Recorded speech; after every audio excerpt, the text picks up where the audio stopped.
ಬಾಂಗ್ಲಾ ಹಟಾವೋ ದೇಶ್ ಬಚಾವೋ ಆಂದೋಲನ ಅಡಿಯಲ್ಲಿ ಬೆಂಗಳೂರಿನ ಮಹದೇವಪುರ ಕ್ಷೇತ್ರದಲ್ಲಿ ಬಾಂಗ್ಲಾ ಪ್ರಜೆಗಳನ್ನ ಪತ್ತೆ ಹಚ್ಚುವ ಕಾರ್ಯಕ್ಕೆ ಮಾಜಿ ಸಚಿವ ಅರವಿಂದ ಲಿಂಬಾವಳಿ ತಂಡ ಕೈ ಹಾಕಿದೆ. ಮೊದಲಿಗೆ ಮಹದೇವಪುರ ಕ್ಷೇತ್ರದಿಂದ ಆರಂಭವಾಗಿದ್ದ ಬಾಂಗ್ಲಾ ಪ್ರಜೆಗಳ ಪತ್ತೆ ಹಚ್ಚುವ ಕಾರ್ಯ ಮತ್ತೆ 15ಕ್ಕೂ ಹೆಚ್ಚು ತಂಡಗಳೊಂದಿಗೆ ಮಾಜಿ ಸಚಿವರಾದ ಅರವಿಂದ ಲಿಂಬಾವಳಿ ಅವರ ಅಧ್ಯಕ್ಷತೆಯಲ್ಲಿ ನಡೆಯುತ್ತಿದೆ. ಅದರಂತೆ ವರ್ತೂರು ಸಮೀಪದ ಬಳಗೆರೆ, ಮಧುರಾನಗರ, ವಾಲೇಪುರ, ಪಣ್ಣತೂರು, ಮುನ್ನೇಕೊಳ್ಳಲ ಸೇರಿದಂತೆ ವಿವಿಧ ಭಾಗಗಳಲ್ಲಿ ಅರವಿಂದ ಲಿಂಬಾವಳಿ ರಚಿತಾನಗರ ಮಂಡಲ ಅಧ್ಯಕ್ಷ ಎನ್ಆರ್ ಶ್ರೀಧರ್ ರೆಡ್ಡಿ ಮತ್ತು ಎಲ್ ರಾಜೇಶ್ ರವರ ನೇತೃತ್ವದ ತಂಡಗಳು ಬಾಂಗ್ಲಾ ಪ್ರಜೆಗಳು ವಾಸಿಸುತ್ತಿದ್ದ ಪ್ರದೇಶಗಳಿಗೆ ಭೇಟಿ ನೀಡಿದ್ರು.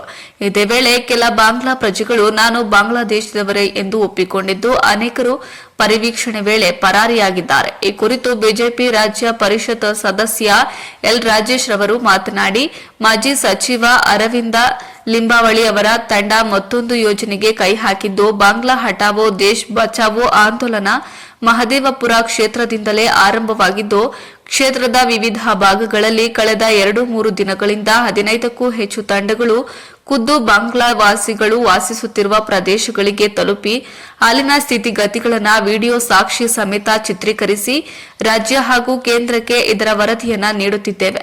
ಇದರ ಸಲುವಾಗಿ ಮುಂದಿನ ಭಾನುವಾರ ಜುಲೈ 13ರಂದು ಬೃಹತ್ ಸಮಾವೇಶವನ್ನು ಕೂಡ ಕೈಗೊಂಡಿದ್ದು, ಮಾಜಿ ಸಂಸದ ಪ್ರತಾಪ್ ಸಿಂಹ, ಕುಮಾರ್ ಬಂಗಾರಪ್ಪ ಸೇರಿದಂತೆ ವಿವಿಧ ಪ್ರಮುಖ ನಾಯಕರು ಭಾಗಿಯಾಗಲಿದ್ದಾರೆ. ಈ ವರದಿಯನ್ನ ಮನಗಟ್ಟು ಮಾಡಿಕೊಂಡು ರಾಜ್ಯ ಸರ್ಕಾರದ ಜೊತೆಗೆ ಕೇಂದ್ರ ಸರ್ಕಾರವು ಈ ಬಾಂಗ್ಲಾಗಳನ್ನ ಹೊರಹಾಕಿ ದೇಶವನ್ನ ರಕ್ಷಿಸಬೇಕು ಎಂದು ತಿಳಿಸಿದರು. But he said I have no contact with the wife side, but he's still calling Bangladeshi people. They all lie. They all lie.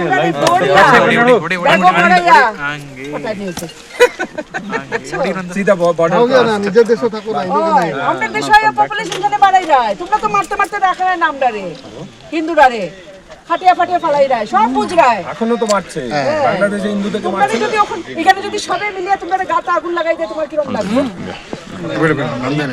वही किया पिछले साल वही किया हिंदू अभी भी कर रहा है अभी भी कर रहा है अभी भी हिंदुओं को उधर मार रहा है बांग्लादेश क्यों मार रहा है कुछ किया आपको कुछ नहीं किया ना रेस्पेक्ट देता हम because we are humans yeah is a pakka 1971 they got freedom from Pakistan because of us, but whenever there is a match between India and Pakistan they support Pakistan.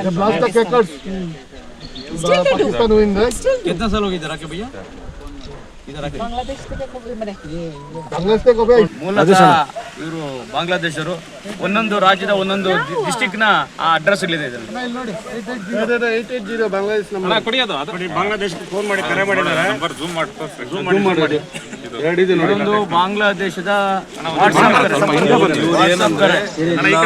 ಎಲ್ಲ ಬಾಂಗ್ಲಾದೇಶದವ್ರಿಗೆ ಫೋನ್ ಮಾಡೋದು ಅಂದ್ರೆ transaction ಏನಿರುತ್ತೆ ಎಲ್ಲ ಬಾಂಗ್ಲಾದೇಶದಲ್ಲಿ ನಡೀತಾ ಇರುತ್ತೆ. ಇವ್ರದ್ದು ಏನೇ ಬ್ಯಾಂಕ್ ಅಕೌಂಟ್ ಇದ್ರು ಎಲ್ಲ ಬಾಂಗ್ಲಾದೇಶಿ ನಂಬರೇ ಇರುತ್ತೆ. ನೀವು ನೋಡ್ರಿ ಇದ್ರಲ್ಲಿ ನೋಡ್ಬೋದು, ಇದ್ರಲ್ಲಿ ಅವ್ರು ಕೊಟ್ಟಿದ್ದ ಕಾರ್ಡ್ಗಳಿಂದ ಹಿಡಿದು ಎಲ್ಲಾನು ಫೇಕೆ, ಆಧಾರ್ ಕಾರ್ಡು ಎಲ್ಲ ಫೇಕೆ. ಇವರು ಬಾಂಗ್ಲಾದೇಶಿಂದ ವೆಸ್ಟ್ ಬೆಂಗಾಲ್ ಮೂಲಕ ಒಳಗೆ ಬರ್ತಾರೆ. ಇವರು ಅಲ್ಲಿ ಒಳಗೆ ಬಂದು ಒಂದು 5-6 ಸಾವಿರ ರೂಪಾಯಿ ದುಡ್ಡು ಕೊಟ್ರೆ 2 ದಿನದಲ್ಲಿ ಇವ್ರಿಗೆ ಆಧಾರ್ ಕಾರ್ಡು ಆಮೇಲೆ ಸ್ಕೂಲಲ್ಲಿ TC ಎಲ್ಲ ಇವ್ರಿಗೆ ಫೇಕ್ ಮಾಡಿ ಕೊಡ್ತಾರೆ. ಆಯ್ತಾ? ಹೆಚ್ಚು ಕಮ್ಮಿ 2 ಕೋಟಿ ಜನ ನಮ್ಮ ಭಾರತದಲ್ಲಿ ಇದ್ದಾರೆ ಇವಾಗ ಬಾಂಗ್ಲಾದೇಶದವರು. ಬಂದು ಇಲ್ಲೇ ಸಂಸಾರ ಮಾಡಿ ಮಕ್ಕಳು ಮಾಡಿಕೊಂಡು ಇನ್ನೊಂದಷ್ಟು ಜನ ಆಗಿ 2 ಕೋಟಿಗಿಂತನೂ ಹೆಚ್ಚಿದ್ದಾರೆ. ಗೊತ್ತಿರಲಿ ಒಂದು ಮಹದೇವಪುರ ಕ್ಷೇತ್ರದ ಸನ್ಮಾನ್ಯ ಮಾಜಿ ಸಚಿವರು ಆದಂತ ಸನ್ಮಾನ್ಯ ಶ್ರೀ ಅರವಿಂದ್ ಲಿಂಬಾವಳಿ ಅವರ ಸೂಚನೆ ಮೇರೆಗೆ ಬಾಂಗ್ಲಾದೇಶಿಯಿಂದ ಅಕ್ರಮವಾಗಿ ಇಲ್ಲಿ ಮಹದೇವಪುರ ಕ್ಷೇತ್ರದಲ್ಲಿ ಸುಮಾರು 100ಕ್ಕಿಂತ ಹೆಚ್ಚು ಲೊಕೇಶನ್ಗಳಲ್ಲಿ ಅಕ್ರಮವಾಗಿ ಬಾಂಗ್ಲಾದೇಶಿಗಳು ಡೂಪ್ಲಿಕೇಟ್ ಆಧಾರ್ ಕಾರ್ಡ್ ಮಾಡಿಕೊಂಡು ಇಲ್ಲೇ ನೆಲೆಸಿದ್ದಾರೆ. ಅವ್ರ ಬಗ್ಗೆ ನಾವು ಹೋಗಿ ಅವ್ರ ಪರಿಶೀಲನೆ ಮಾಡಿದಾಗ ಅವರೆಲ್ಲರೂ ಝೊಮ್ಯಾಟೊ, ಸ್ವಿಗ್ಗಿ ಡ್ರೈವರ್ಗಳು ಮತ್ತೆ ಬಾರ್ ಬೆಂಡಿಂಗ್ ಕೆಲಸ ಈ ತರ ಹಲವಾರು ಕೆಲಸಗಳನ್ನ ಮಾಡ್ಕೊಂಡು ಇಲ್ಲೇ ವಾಸವಾಗಿದ್ದಾರೆ. ಅವರೆಲ್ಲರೂ ಯಾರನ್ನ ಕೇಳಿದ್ರು ನಾವು ಬಾಂಗ್ಲಾದೇಶ ಅಂತ ಹೇಳಲ್ಲ ಅವರು, ಬಟ್ ಅವರು ಫೋನ್ಗಳಲ್ಲಿ ಗೂಗಲ್ ಸರ್ಚ್ ಎಲ್ಲ ನೋಡಿದ್ರೆ ಎಲ್ಲ ಬಾಂಗ್ಲಾದೇಶ್ಗೆ ಫೋನ್ ಮಾಡಿರ್ತಾರೆ. ಅವರು ಯಾರೊಬ್ರು ನಿಜಾನೇ ಒಪ್ಕೊಂತ ಇಲ್ಲ. ಇಂಥವ್ರ ಬಗ್ಗೆ ಎಲ್ಲಾನು ಕಾನೂನು ಕ್ರಮ ತಗೊಬೇಕು.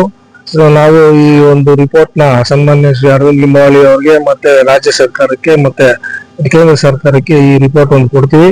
ಇದನ್ನ ಪರಿಗಣಿಸಿ ಇದ್ರ ಮೇಲೆ ಅವರು ಕ್ರಮ ತಗೊಬೇಕು ಅಂತ ನಾವು ಎಲ್ಲ ಮಾದೇಪುರ ಕ್ಷೇತ್ರದ ಎಲ್ಲ ಬಿಜೆಪಿ ಭಾರತೀಯ ಜನತಾ ಪಾರ್ಟಿಯ ಕಾರ್ಯಕರ್ತರು ಎಲ್ಲರೂ ಒಗ್ಗಟ್ಟಾಗಿ ಸುಮಾರು 5 ತಂಡಗಳಾಗಿ ರಚನೆ ಮಾಡಿ 100ಕ್ಕಿಂತ ಹೆಚ್ಚು ಜಾಗಗಳನ್ನ ವೀಕ್ಷಣೆ ಮಾಡಿ ಈ ಒಂದು ರಿಪೋರ್ಟ್ ಅನ್ನ ಕೊಡ್ತಾ ಇದೀವಿ. ಇದ್ರ ಬಗ್ಗೆ ಕೇಂದ್ರ ಸರ್ಕಾರ ಹಾಗೂ ರಾಜ್ಯ ಸರ್ಕಾರ ಕ್ರಮ ತಗೊಬೇಕು.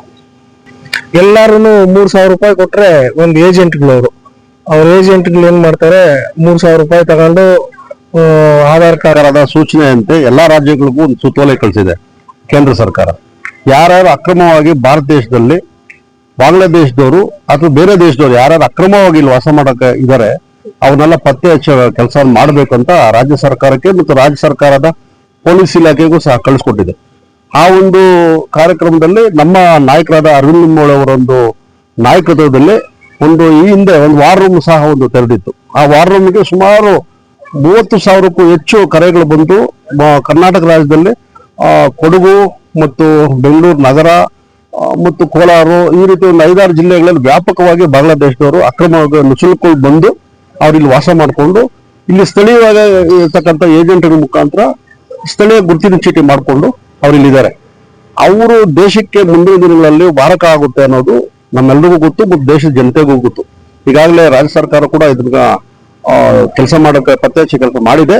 ನಾವು ಮತ್ತಷ್ಟು ವೇಗವಾಗಿ ಇದನ್ನ ಮಾಡಬೇಕು ಮತ್ತು ಇವ್ರನ್ನ ನಮ್ಮ ದೇಶದಿಂದ ಬಾಂಗ್ಲಾದೇಶಕ್ಕೆ ಗಡೀಪಾರು ಮಾಡಬೇಕು ಅನ್ನೋ ಒಂದು ಕಾರ್ಯಕ್ರಮದಲ್ಲಿ ನಮ್ಮ ನಾಯಕರಾದ ಅರವಿಂದ್ ಲಿಂಬಾವಳಿ ಅವರು, ನಮ್ಮ ಶಾಸಕರಾದ ಮಂಜುಳಾ ಅರವಿಂದ್ ಲಿಂಬಾವಳಿ ಅವರ ನೇತೃತ್ವದಲ್ಲಿ ಮಾದೇಪುರದಲ್ಲಿ ವಿಶೇಷವಾಗಿ 8 ಅಲ್ಲಿ ಹೆಂಗೆ ನುಸುಳಿ ಬಂದ ಅಂತ ಹೇಳ್ದ ಇಷ್ಟೊತ್ತು.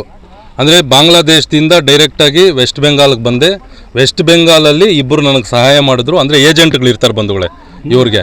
ಸೊ ಈ ಏಜೆಂಟ್ಗಳು ನಮ್ಮ ಕರ್ನಾಟಕದಲ್ಲಿ 1,200ಕ್ಕೂ ಹೆಚ್ಚಿದ್ದಾರೆ. ಈ ಏಜೆಂಟ್ಗಳು ಏನು ಮಾಡ್ತಾರೆ, ಇವ್ರನ್ನ ಅಲ್ಲಿಂದ ಕರ್ಕೊಂಬರೋದು, ಇವ್ರಿಗೆ ಯಾವುದು ಲೊಕೇಶನ್ ಕೊಡೋದು, ಅದು ಯಾವುದೇ 224 ಕಾನ್ಸ್ಟಿಟ್ಯೂನ್ಸಿಯಲ್ಲಿ ಯಾವುದೇ ಕಾನ್ಸ್ಟಿಟ್ಯೂನ್ಸಿಯಲ್ಲಿ ಆಗಿರಲಿ, ಇವರೇ ಈ 1,200 ಜನ ಯಾರಿದ್ದಾರೆ ಈ ಏಜೆಂಟ್ಗಳು ಥ್ರೂನೇ ಇವರೆಲ್ಲ ಬರೋದು. ಅಂದರೆ 224 ಕ್ಷೇತ್ರಗಳಲ್ಲೂ ಇವ್ರು ಇದ್ದಾರೆ. ನಾವು ಮಡಿಕೇರಿ ಕಡೆ ಹೋದರೆ ನಿಮಗೆಲ್ಲ ಗೊತ್ತಿರೋ ಹಾಗೆ ಕಾಫಿ ಎಸ್ಟೇಟ್ಗಳಲ್ಲಿ ಅಲ್ಲೂ ಅಷ್ಟೇ ಚೀಪ್ ಲೇಬರ್ ಬೇಕು ಅಂತ ಅಲ್ಲೂ ಮಾಡ್ತಾಯಿದ್ದಾರೆ. ನಮ್ಮ ಅಪಾರ್ಟ್ಮೆಂಟ್ಗಳಲ್ಲಿ ಎಲ್ಲ ಕಡೆ ಅಪಾರ್ಟ್ಮೆಂಟ್ಗಳಲ್ಲಿ ಚೀಪ್ ಲೇಬರ್ ಬೇಕು ಅಂತ ಅಲ್ಲೂ ಕೆಲಸದವರು ಇವರೇ, ಸೆಕ್ಯೂರಿಟಿಗಳು ಇವರೇ, ಎಲ್ಲ ಇವರೇ ಇದ್ದಾರೆ. ಆಮೇಲೆ ನಮ್ಮ ಈ ಕಸ ಏನು BBMPಯಿಂದ ತೆಗಿತಾ ಇದ್ದಾರೆ, ಇದು ಎಲ್ಲ ಬಾಂಗ್ಲಾದೇಶಿಗಳೇ ಇದ್ದಾರೆ.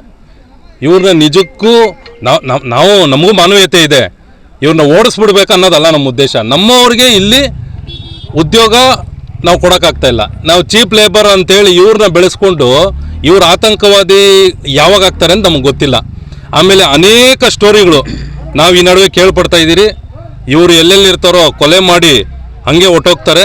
25,000 ರೂಪಾಯಿಗೆ ಒಂದು ವಯಸ್ಸಾದ ವ್ಯಕ್ತಿನ ಮತ್ತು ಅವ್ರ ಪತ್ನಿನ ಇಬ್ಬರನ್ನೂ ಕೊಲೆ ಮಾಡಿ ಇವರಿಬ್ಬರು ಅದೇ ಮನೆಯಲ್ಲಿ 6 ತಿಂಗಳಿಂದ ಕೆಲಸ ಮಾಡ್ತಾಯಿದ್ರು. ಇವರು ಒಂದು ಹೊಲದಲ್ಲಿ ಇಲ್ಲೇನೆ ಓಡೋಗಿದ್ದಾರೆ. ಅವ್ರದ್ದು ಇವತ್ತು ನಾವು ಏನೂ ಕಂಡುಹಿಡಿಯೋಕ್ಕಾಗ್ತಾ ಇಲ್ಲ. ಯಾಕಂದರೆ ಟ್ರ್ಯಾಕೇ ಸಿಗಲ್ಲ. ಇವ್ರದ್ದು ಆಧಾರ್ ಕಾರ್ಡ್ ಫೇಕ್ ಇದೆ, ಇವ್ರದ್ದು ವೋಟರ್ ID ಫೇಕ್ ಇದೆ, ಎಲ್ಲ ಫೇಕ್ ಇದೆ. ಇವಾಗ ನಾವು ವಿದೇಶಕ್ಕೆ ಹೋಗಬೇಕು ಅಂದರೆ ನಮ್ಮ ಹತ್ರ ಪಾಸ್ಪೋರ್ಟು ವೀಸಾ ಬೇಕು, ಇಲ್ಲ ನಾವು ಹೋಗೋಕ್ಕಾಗಲ್ಲ. ನಮ್ಮನ್ನು 1 ನಿಮಿಷದಲ್ಲಿ ಟ್ರ್ಯಾಕ್ ಮಾಡ್ಬೋದು. ಇವ್ರನ್ನ ಹೆಂಗೆ ಟ್ರ್ಯಾಕ್ ಮಾಡ್ತೀರಾ ನೀವು? ಇವ್ರಿಗೇನೂ ಇಲ್ಲ. ಇವರು ವಿದೇಶದಿಂದಲೇ ತಾನೇ ಬಂದಿದ್ದಾರೆ, ಇವ್ರಿಗೇನೂ ಇಲ್ಲ.